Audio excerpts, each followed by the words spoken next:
अपराधी पातकी या स्वीकारले करासी, दत्ता दया घणारे दे ठाव पावलासी, अशी आर्त प्रार्थना करत लाखो दत्त भक्तांनी बुधवारी गुरुपौर्णिमेनिमित्त श्री क्षेत्र नरसीवाडी येथे श्री दत्त चरणी नतमस्तक होत दर्शन घेतला।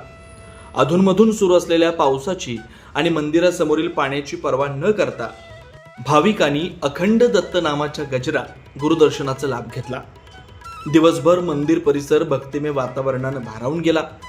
दत्त जयंतीनंतर सर्वाधिक महत्त्वाचा मानला जाणारा गुरुपौर्णिमेचा उत्सव यंदाही मोठ्या उत्साहात साजरा झाला।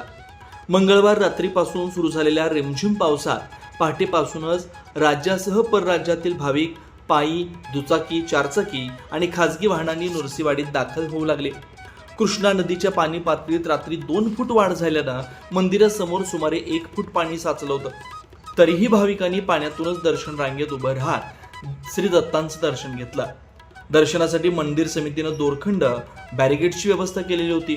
नदीकाठी सुरक्षा रक्षक आणि स्पीड बोटी तैनात करून खबरदारी घेण्यात आली होती। पहाटे 5 वाजता काकड आरतीनं धार्मिक कार्यक्रमांना प्रारंभ झाला। सकाळी 8 ते 12 या वेळेत पंचामृत अभिषेक पार पडला।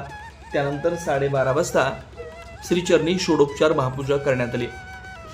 सकाळी 8 ते 12 या वेळेत पंचामृत अभिषेक पार पडला। त्यानंतर 12:30 वाजता श्रीचरणी षोडोपचार महापूजा करण्यात आली।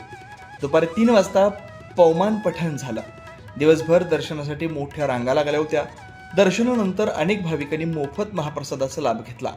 गावात येणाऱ्या वाहनांची गर्दी लक्षात घेऊन ग्रामपंचायतीनं बहुमजली पार्किंग पासून एकेरी वाहतूक व्यवस्था केलेली होती। सुरक्षित वाहन तळाची सोय करण्यात आली होती। मंदिर परिसरात आणि गावात चोख पोलीस बंदोबस्त ठेवण्यात आला होता। दर्शनाबरोबरच भाविकांनी येथील प्रसिद्ध पेढे, बासुंदी, खवा तसेच कृष्णाकाठची वांगी, काकडी यांची खरेदी करण्यासाठी मोठी गर्दी केली। काही भाविक मात्र मंदिरासमोरील पाण्यात उभं राहून मोबाईलवर सेल्फी घेताना दिसून आले।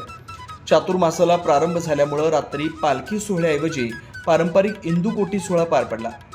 तसेच येथील वेदपाठ शाळेसह विविध ठिकाणी व्यासपूजनाचं आयोजन करण्यात आलं।